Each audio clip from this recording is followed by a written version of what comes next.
रानी वाछल द्वारा गुरु गोरखनाथ की जोत जलाना। राजा जेवर सिंह दोनों देवताओं को विदा करके अपने महल में पधारे। शनिदेव और देवर्षि नारद को उन्होंने विदा किया। ये देख रानी वाछल दुखी हृदय से अपने दोनों हाथ जोड़कर राजा के सामने खड़ी हो गई। रानी वाछल का उदास मुख देख राजा जेवर सिंह ने शनिदेव व देवर्षि नारद के आशीर्वाद को कहा और गुरु गोरखनाथ की जोत जलाने की सब बात रानी वाछल को सुना दी। रानी वाछल ने एक मुद्दत के बाद राजा जेवर सिंह के चेहरे पर खुशी देखी थी। अपने पति के चेहरे पर खुशी देखकर रानी वाछल का भी रोम रोम खुशी से भर उठा, जिसके कारण वाछल रानी के चेहरे पर भी रौनक की झलक आई।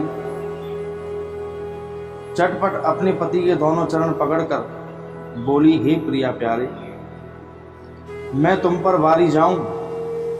आपने जो खुशी मुझे सुनाई है उससे हमें अपनी मनोकामना पूरी होने में कोई भी संदेह नहीं है।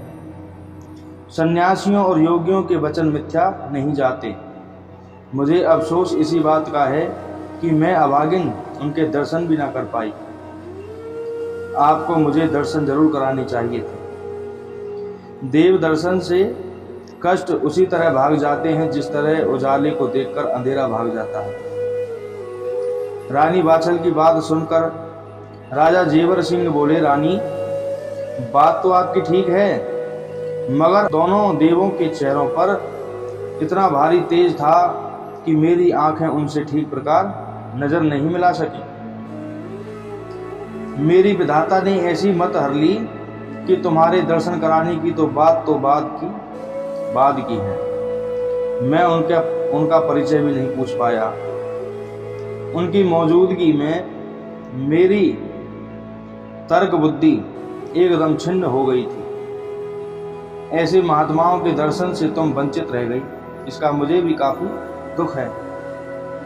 परंतु ईश्वर इच्छा समझकर संतोष कर लो और गुरु गोरखनाथ जी महाराज की जोत नित्य नियम से दोनों समय जलाने की जिम्मेदारी उठाओ। ये काम मर्दों के बस का नहीं है। औरतें ही ऐसे कामों को समझदारी के साथ निभा लेती हैं। हम लोग राजकाज के झंझटों के कारण चूक भी सकते हैं।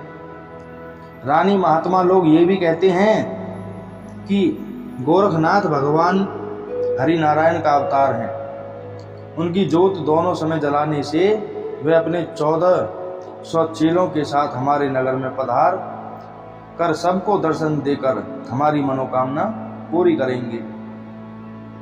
पुत्र होने का वरदान भी तुम्हें ही मिलेगा और राजकुमार की मातेश्वरी का दर्जा पाकर फूली फूली फिरोगी। अपने राजा जेवर सिंह की मुस्कान भरी बात सुनकर रानी वाछल फूली नहीं समाई।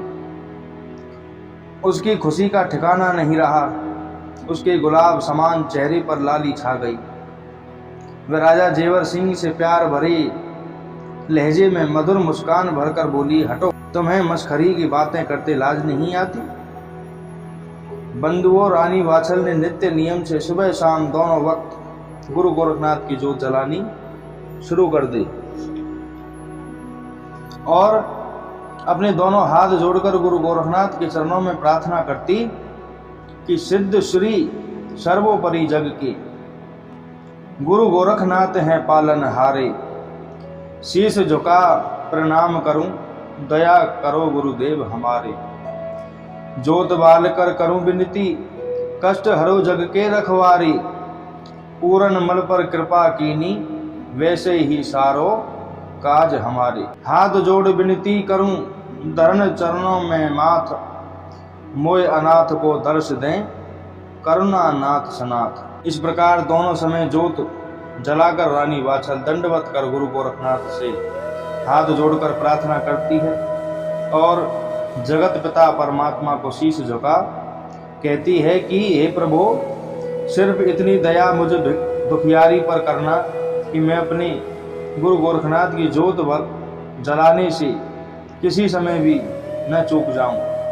प्रभु सदा ही से अपने भक्तों की टेक निभाते आए हैं, फिर रानी वाछल की प्रार्थना क्यों नहीं सुनते। बंधुओं, रानी वाछल को गुरु गोरखनाथ की नित्य नियम से जोत जलाते वे प्रार्थना करते मुद्दत गुजर गई। तब एक दिन गौड़ बंगाली प्रांत के जंगल में गुरु गोरखनाथ की समाधि टूटती है। वह परमपिता परमात्मा का स्मरण कर इस सृष्टि पर नजर घुमाते हैं कि कोई प्रभु का प्यारा नर नारी दुखी तो नहीं है। सो हे सज्जनों, चारों तरफ दृष्टि घुमाने से योग माया द्वारा पता चला कि राजस्थान प्रांत के बागड़ देश ददरेवा नगर के धर्मात्मा राजा जेवर सिंह की महारानी वाछल बिना संतान बड़ी दुखी है। वह एक मुद्दत से मेरी जोत बाल कर जलाकर मुझे अपने यहाँ बुला रही है। मुझे जल्द से जल्द बागड़ देश पहुंचकर उसे धीर बंधानी है और उसे पुत्र वरदान देकर उसका दुख हरना है। बोलो जय गुरु गोरखनाथ।